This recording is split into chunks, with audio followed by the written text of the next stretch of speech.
ఓం మహాగణాధిపతయే నమః. ఓం గురుభ్యో నమః. ఓం శ్రీమాత్రే నమః. పరమేశ్వర స్వరూపమైనటువంటి జ్యోతిష, వాస్తు మరియు ఇతర అనేకమైనటువంటి శాస్త్రములను మనకు అందించినటువంటి మహర్షులకి నమస్కారం. హయగ్రీవ హయగ్రీవ హయగ్రీవేతి యో వదేత్ తస్య నిస్సరతే వాణి జహ్నుకన్యా ప్రవాహవత్. అరుణాం కరుణాతరంగితాక్షీం ధృతపాశాంకుశపుష్పబాణచాపాం అనిమాదిభిరావృతాం మయూకైః అహమిత్యేవ విభావయే భవానీం. శ్రీమాత్రే నమః. ప్రేక్షకులకి ఆ లలితాంబిక అమ్మవారి యొక్క అనుగ్రహం పరిపూర్ణంగా కలగాలని స్ఫూర్తిగా కోరుకుంటూ మనం ఈరోజు విశ్వవసు నామ సంవత్సరంలో 12 లగ్నాల వారికి గుర్తుపెట్టుకోండి. లగ్నం తెలియని వారు మాత్రమే రాసి చూసుకోండి, ఎందుకంటే రాశి కంటే గొప్పది లగ్నము. ఇది గుర్తుపెట్టుకోండి. లగ్నం తెలుసు, హ్యాపీగా లగ్నం నుంచి నేను చెప్పినటువంటి చూసుకోండి. కానీ ఇక్కడ మనకి రాశి ఫలాలకి ఎక్కువ ప్రాధాన్యత ఇస్తూ ఉంటారు కాబట్టి రాశి చూసుకోవచ్చు, తప్పేం కాదు. అయితే అందరికీ కూడా ఏంటంటే ఈ సంవత్సరం విశ్వవసు నామ సంవత్సరం ఎలా ఉంటుంది, మనకి పంచాంగంలో చూసుకున్నట్లయితే ఆదాయము అంటే వాళ్ళకు వచ్చే ఇన్కమ్ ఎంత, వ్యయము ఖర్చు ఎంత అవుతుంది, అదేవిధంగా రాజపూజ్యము అంటే మనల్ని మెచ్చుకునే వాళ్ళ పరిస్థితి, మనకి రెస్పెక్ట్ఫుల్గా ఉండేటువంటి పరిస్థితులు ఎలా ఉన్నాయి, అదేవిధంగా అవమానము, మనం ఎక్కడైనా సరే కొన్ని తప్పిదాలు చేయడం వల్ల మనం ఎక్కడ డిసప్పాయింట్ అవుతాము, ఇబ్బంది పడతాము అనేటువంటి విషయాలు పంచాంగంలో ఇస్తారు. మరి అవి యాజ్ ఇట్ ఈజ్గా అలాగే సాగాలని ఉంటుందా, దాన్ని మనం ఏదైనా మార్చుకోగలమా, అదేవిధంగా మనకి మన జీవితంలో ఉన్నటువంటి ధనం కావచ్చు, వివాహం కావచ్చు, అదేవిధంగా జాబ్ కావచ్చు, అబ్రాడ్ వెళ్ళడం కావచ్చు, ఇన్వెస్ట్మెంట్స్ కావచ్చు, ఇట్లాంటి అనేకమైన అంశాల్లో ఎలా ఉండబోతుంది ఈ సంవత్సరం, మీకు ఏ విషయాల పట్ల జాగ్రత్త వహించాలి, ఏ దేవతా ఆరాధన, గోసేవ ఏం చేసుకోవాలి, అదేవిధంగా ఎటువంటి దానములు ఇవ్వాలి అనేటువంటి విషయాల్ని ఒక్కొక్కటిగా నేను మీకు వివరిస్తాను. ఈ యొక్క విషయాలు చెప్తుంది నేనైనప్పటికీ కూడా చెప్పిస్తుంది సాక్షాత్ లలిత అమ్మవారిగా భావిస్తూ తెలుసుకుందాం. సింహలగ్నము, సింహరాశి. సింహం వారికి ఆదాయము, వ్యయము, రాజ్యపూజ్య, అవమానం ఎలా ఉన్నాయి అని చూసుకున్నట్లయితే ఇక్కడ సింహం వారికి కనుక చూసుకున్నట్లయితే 11 ఆదాయము, 11 వ్యయము. అంటే భగవంతుడు చక్కగా మీకు ఎంత అవసరమో అంత ధనాన్ని ఇస్తున్నాడు అనేటువంటిది అర్థం చేసుకోవచ్చు పాజిటివ్ కోణంలో చూసుకుంటే. లేదంటే అయ్యో వచ్చిందంత ఖర్చు అయిపోతుంది అని అనుకోవచ్చు. ఇక్కడ మనం ఆలోచించేటువంటి విధానాన్ని బట్టి ఉంటుంది. అంటే ఆదాయం ఎంత ఎక్కువగా ఉందో దానికి తగ్గ ఖర్చు కూడా ఉంది, ఖర్చుకు తగ్గ ఆదాయాన్ని భగవంతుడు ఇస్తున్నాడు. అలాగే రాజ్యపూజ్యం, అవమానం కనుక తీసుకున్నట్లయితే 3 రాజ్యపూజ్యం అంటే 3 మెచ్చుకునే వాళ్ళ సంఖ్య ఉంటే 6 అవమానించే వాళ్ళ సంఖ్య ఉంటుంది అనేటువంటిది. మరి ఈ 11 ఉందండి, కరెక్టే, కానీ ఎంతో కొంత సేవింగ్ ఉండాలి కదా. వ్యయాన్ని తగ్గించుకోవడం ఎలాగా చూసుకున్నట్లయితే మీరు ఏమి కంగారు పడక్కర్లేదు, ఎందుకంటే మీకు వ్యయంలో కంటే లాభంలో అధిక గ్రహాలు ఉన్నాయి. ఇక్కడ అధిక గ్రహాలు అంటే ఇన్ సెన్స్ ఒక గురువు అధిక గ్రహాలతో సమానం కాబట్టి గురువు ఎప్పుడైతే మీకు లాభంలో ఉన్నాడో లాభాన్ని ఖచ్చితంగా ఇచ్చి తీరుతాడు. మరి వ్యయం ఎక్కువగా ఉంటుంది, ఎందుకు అంటే అష్టమంలో ఉండేటువంటి గ్రహాలు కూడా కొంత ఆకస్మికంగా ఖర్చు అయిందండి అంటూ ఉంటారు. సో సడన్గా ఖర్చు అయ్యేటువంటి యోగాన్ని ఇస్తుంటాడు. మరి అలా సడన్గా ఖర్చు అయ్యేటువంటి యోగాన్ని మనం తప్పించాలంటే ఏం చేయాలి? సింపుల్గా ఏం లేదు, సహజంగానే ఈ సింహలగ్నం వారికి ఇప్పుడు అష్టమ శని ప్రారంభం కాబోతుంది కాబట్టి ఆకస్మికంగా తీసుకునే నిర్ణయాలు తీసుకోకుండా ఉంటే చాలు. మీరు ఆకస్మికంగా ఖర్చులు అవ్వు. ఏదో గబుక్కుని ఎవరో వచ్చారు, ఏదో అన్నారు, ఫలానా వ్యాపారం అన్నాం, ఫలానా ఏదో కొనేద్దాం అనుకున్నాం, గబగబా తీసుకెళ్ళి కొనేస్తాం, తీరా చూస్తే డబ్బులన్నీ అయిపోతాయి. అయ్యో అనవసరంగా కొన్నామే అంటే ఆల్ ఆఫ్ సడన్గా తీసుకునే డెసిషన్స్ విషయంలో ఈ విశ్వవసు నామ సంవత్సరంలో జాగ్రత్తగా ఉంటే సరిపోతుంది. దీనికి కాస్త అష్టమశని కూడా అంటారు కాబట్టి మీరు నూనె దానంగా ఇవ్వడం, టెంపుల్స్లో నువ్వులు దానంగా ఇవ్వడము.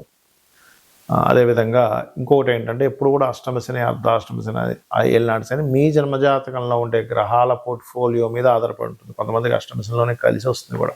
ఏళ్ళనాటి శనిలోనే నేను గతంలో చెప్పాను, ఏళ్ళనాటి శనిలోనే పిఎం మోడీ గారు పిఎం అయ్యారు. లాస్ట్ టైం జగన్ గారు గెలిచింది కూడా అష్టమ శనిలోనే. స్వర్గీయ ఎన్టీ రామారావు గారు కూడా ఏళ్ళనాటి శనిలోనే అయ్యారని చెప్పాను. అంటే ఏమిటి, ఎక్కడ కూడా మీ విజయానికి ఆపదు, స్లో శ్రమని ఇస్తుంది అంతే. దీన్ని గుర్తుపెట్టుకొని ముందుకు వెళ్ళినట్లయితే అన్ని విధాలు బాగుంటుంది. ఇక రాజ్యపూజ్య, అవమానం విషయంలో 3, 6గా ఉంది. అంటే మనల్ని మెచ్చుకునే వారి సంఖ్య 3 అయితే అవమానించే వాళ్ళ సంఖ్య 6గా ఉంది. మెచ్చుకునే వారి సంఖ్య పెరగాలి అంటే మీరు ఎప్పటికీ కూడా శ్రీమాత్రే నమః అనే నామస్మరణ చేయండి. ఖచ్చితంగా మీకు అమ్మవారు సరైనటువంటి ఆలోచన విధానాన్ని ఇచ్చి మనం ఎక్కడా కూడా తప్పు చేయకుండా చూసుకుంటుంది. మరి అవమానం తగ్గాలంటే కూడా ఇదే. ఎందుకంటే 3, 10 అధిపతులు. 10వ స్థానంలో మనకి రాజ్యపూజ్యం ఉంటుంది, అంటే మనల్ని మెచ్చుకోవడం, మనం చేసే పనులు. 3వ స్థానంలో మనం మాట్లాడే విధానము, కమ్యూనికేషన్. చూడండి, ఒక్కోసారి మిస్కమ్యూనికేషన్ మనల్ని ఇబ్బంది పెడుతుంది. ఒకే విషయాన్ని 2 రకాలుగా చెప్పొచ్చు. ఒక చిన్న కథ ఉంది దీనికి. ఏంటంటే, ఒక రాజుగారి దగ్గరికి వెళ్ళి ఒక జ్యోతిష్కుడు, అయ్యా నీ ముందు నీ కళ్ళ ముందు అందరూ చచ్చిపోతారని చెప్తాడు. వెంటనే అతన్ని తీసుకెళ్ళి బందీకాలను తీసేయండి, మా వాళ్ళందరూ చచ్చిపోతారని చెప్తాడా, ఏదో పిలిపిస్తే అని అంటారు. మళ్ళీ 2వ జ్యోతిష్కుడు వెళ్ళి ఏం చెప్తాడంటే, నీకు ఎంత ఆయుష్ ఉందంటే అయ్యా అందరికంటే ఎక్కువ కాలం నువ్వే బతుకుతావు అని చెప్తాడు. అంటే ఇక్కడ ఏంటి, ఒకే విషయాన్ని పాజిటివ్గా చెప్పడం ఎలాగా, పాజిటివ్గా ఎలా మాట్లాడాలి అనేటువంటి దాన్ని కనుక మీరు ఆలోచిస్తే కనుక మీకు ఎక్కడా కూడా అవమానం అనేటువంటిది కలగదు. ఇది గుర్తుపెట్టుకొని, దీంతోపాటు శ్రీమాత్రే నమః ఒకటి, 2వది లలితా సహస్రనామాల్లో ఓం కర్పూర వీటి కామోద సమాకర్ష దిగంతరాయ నమః చేసుకోండి. ఇక 2వ స్థానంలో మీకు ధనస్థానంలో కేతు ఉన్నాడు కాబట్టి కాస్త గణపతి ఆరాధన ద్వారా, సాఫ్ట్వేర్ రంగాల ద్వారా, ఆర్టిఫిషియల్ ఇంటెలిజెన్స్ ద్వారా ధనయోగం అనేటువంటిది ఉంటుంది. మే తర్వాత జూన్ నుంచి లగ్నంలో కేతు వస్తున్నాడు కాబట్టి కాస్త ఆధ్యాత్మికం వైపు వెళ్ళేటువంటి యోగం ఉంది. ఈ మే ఎండింగ్ లోపల ఏదైనా వస్తువులు, వాహనాలు, గృహాలు, స్థలాలు కొనుక్కునేటువంటి యోగం చూపిస్తుంది. మే తర్వాత కొన్ని విషయాల్లో కొన్ని ఆకస్మిక లాభాలు, ఆకస్మిక ఖర్చులు ఇలాంటివన్నీ కూడా చూపిస్తున్నాయి. అలాగే వివాహం కోసం ప్రయత్నం చేసేటువంటి వారికి కొంచెం ఆలస్యం, ఎందుకంటే సప్తమాధిపతి అష్టమంలో ఉన్నాడు కాబట్టి కొన్ని విషయాల్లో ఆలస్యంగా అవుతూ ఉంటుంది. కాకపోతే ఇక్కడ మొదటి 2 నెలలు అంటే విశ్వవసునామ సంవత్సరం అయిన తర్వాత దాదాపుగా ఏప్రిల్, మే, జూన్ ఈ 3 నెలలు కొంచెం వివాహ నిర్ణయాలు తీసుకునే విషయంలో కొంత జాగ్రత్తగా ఉండండి. బికాజ్ ఆఫ్ 12వ స్థానంలో కుజుడు వచ్చి నీచబడుతున్నాడు కాబట్టి ఇక ఉద్యోగ అవకాశాలు అయితే బ్రహ్మాండంగా మీకు ఉంటాయి, దానిలో ఎటువంటి సందేహం లేదు. ఇక మీరు చేయవలసినటువంటి దేవతారాధన ఎక్కువగా దత్తాత్రేయుడి యొక్క ఆరాధన చేయండి, అన్ని విధాలా మీకు బాగుంటుంది. చాలామందికి జాతచక్రం ఉండదు, మరి వాళ్ళు ఏం చేయాలి? ఎందుకంటే వాళ్ళకి రాశి, నక్షత్రము, లగ్నం ఏమీ తెలియదు. అటువంటి వారు ఈ సంవత్సరం పరంగా చూసుకుంటే, ఈ సంవత్సరం అందరూ కూడా కాస్త ఇన్వెస్ట్మెంట్స్ చేసే విషయాల పట్ల కాస్త జాగ్రత్తగా ఉండాలి. ఎందుకు, సహజంగానే కర్మకారకుడు సహజంగా 12వ స్థానంలో ఉన్నాడు. అంటే ఒకసారి 1-4 సార్లు దాన్ని అనాలిసిస్ చేసుకుని ఇన్వెస్ట్మెంట్ చేయండి. అది గృహం మీద, స్థలం మీద, బిజినెస్లోనా, షేర్ మార్కెట్లోనా, మ్యూచువల్ ఫండ్స్లోనా అనేటువంటిది కాకుండా ప్రతిదాన్ని క్లియర్గా మీరు అనాలిసిస్ చేసి, నేను దీంట్లో ఇన్వెస్ట్మెంట్ చేస్తే అంతవరకు కరెక్ట్ అనేటువంటిదని ఒకసారి అనాలిసిస్ చేయండి. ఎందుకంటే రాబోయేటువంటి కాలం, ఆల్రెడీ 3 సంవత్సరాల క్రితమే నేను మీకు హెచ్చరించాను, రాబోయేటువంటి కాలం జాబ్స్ తక్కువ, సొంతంగా మనం చేసుకోవాల్సిన సమయం ఆసన్నం అవుతుంది అని 2.5-3 ఏళ్ల క్రితమే హెచ్చరించినటువంటి వీడియోలు ఉన్నాయి యూట్యూబ్లో, చూడండి కావాలంటే. ఎందుకంటే శని నీచ పొందేటువంటి స్థానం వైపు ప్రయాణిస్తున్నాడు కాబట్టి ఇప్పటికీ మించిపోయింది ఏం లేదు, ఇంకా 2.5 సంవత్సరాల తర్వాత వెళ్తాడు అక్కడికి. కాబట్టి మీకు ఇక్కడ కనబడుతూనే ఉంది చూడండి, జాబులు తగ్గుతూ ఉన్నాయి. అంటే మనం ఓన్గా ఏం చేసుకోగలం, మన టాలెంట్ ఏంటి, ఒక్కొక్కరిలో ఒక్కొక్క గొప్ప టాలెంట్ ఉంటుంది. ఒక వ్యక్తికి మ్యూజిక్ వస్తే ఇంకో వ్యక్తికి చెస్ ఆడడం బాగా రావచ్చు, అందులో టీచింగ్ వెళ్ళొచ్చు. లేదా ఒక వ్యక్తి మంచి ఫుడ్, ఒక వ్యక్తి మంచి క్రియేటివిటీ పర్సన్ అయి ఉంటాడు, ఇంకో వ్యక్తి మంచి ఫైనాన్షియల్ గైడింగ్ ఇచ్చే వ్యక్తి అయి ఉంటాడు. మీలో ఉండేటువంటి టాలెంట్ ఫస్ట్ మీరు గుర్తించి ఈ వైపు మార్గాన్ని ఫస్ట్ ఎంచుకోండి. అలాగే ఎవరికైనా సరే వారికి జాతచక్రం లేదు, మాకు తెలియదండి, మాది ఏలినాడు శని నడుస్తుందో, అర్ధాష్టమ శని నడుస్తుందో, అష్టమ శని నడుస్తుందో తెలియదు అనుకునేటువంటి వారికి ఒకటే చెప్తా, నిత్యము ఉదయము సాయంత్రము అమ్మవారికి దీపారాధన లేదా మీ ఇష్టదైవానికి దీపారాధన, పంచోపచార పూజ చేయండి. అంటే గంధము, పుష్పము, ధూపము, దీపము, నైవేద్యము. జస్ట్ మనస్ఫూర్తిగా ఒక్క 10 నిమిషాల్లో మీకు పూజ కంప్లీట్ అవుతుంది. ఖచ్చితంగా మీకు ఎటువంటి ప్రభావం, మీ జన్మజాతకంలో నాకు ఏలినాడు శని ఉందనో, లేకపోతే పలానా గోచారంలో ఉండేటువంటి గురుబలం లేనట్లయితే ఒక్కొక్కసారి ఏమవుతుంటుందంటే కాల సర్పదోషం, ఇట్లాంటివన్నీ భయాలు పెట్టుకుంటారు అనవసరంగా. అటువంటి భయాలు ఏమీ పెట్టుకోకండి. చక్కగా గ్రహస్థితి ఎలాగున్నా నేను అమ్మవారి పాదాలు పట్టుకున్నా, నా శివుణ్ణి నమ్ముకున్నా, లేదా నారాయణుని నమ్ముకున్నా, నా ఇష్టదైవాన్ని నమ్ముకున్నా, నా ఇష్టదైవమే నన్ను చక్కటి మార్గంలోకి తీసుకెళ్తుందని మీ పనులు మీరు చేస్తూ కూర్చోండి. అనవసరమైన భయాలు పెట్టుకోకండి. అలాగే ఇక్కడ ఒక చిన్న టిప్ ఇస్తాను, ఏంటంటే వాస్తుపరంగా ఎప్పుడు కూడా మీకు ధనాభివృద్ధి కలగాలి అంటే ఉత్తరంలో ఎటువంటి బాత్రూమ్స్, లెటరిన్స్ ఉండకూడదు.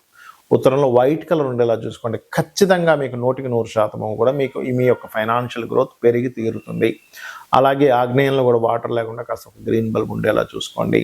ఉత్తరంలో వైట్ కలర్ ఉండేలాగా, ఈస్ట్ అండ్ ఆగ్నేయం సైడ్ కాస్త గ్రీన్ కలర్స్ ఉండేలాగా, అలాగే నైరుతిలో creamish colour or yellowish colour master bedroom ఉండేలా ట్రై చేయండి. అప్పుడు ఏమవుతుందంటే అది వాస్తుపరంగా ఎనర్జైజ్ అవుతుంది ఆ యొక్క ప్రదేశం అనేటువంటిది. అలాగే మరొక విషయం ఏంటంటే ఇక్కడ మీరు ఈ దేశకాల సంబంధించినటువంటి విషయాలు కనుక చూసుకుంటే ప్రపంచవ్యాప్తంగా కొంత ఆర్థిక మాన్యాలు, కొంత స్టార్టింగ్లో అంటే సంవత్సరం మొదట్లో కొన్ని చిన్న చిన్న ఇవి చూపిస్తున్నాయి. ఎందుకంటే మనకి గతంలో ఏదైతే మనకి దీనికంటే విశ్వవసు నామ సంవత్సరానికి ముందు ఏదైతే క్రోధినామ సంవత్సరంలో అనవసరమైన గొడవలన్నీ జరిగాయో ఈ సంవత్సరంలో అన్ని గొడవలు ఉండవు, తగ్గుతాయి కొంతవరకు.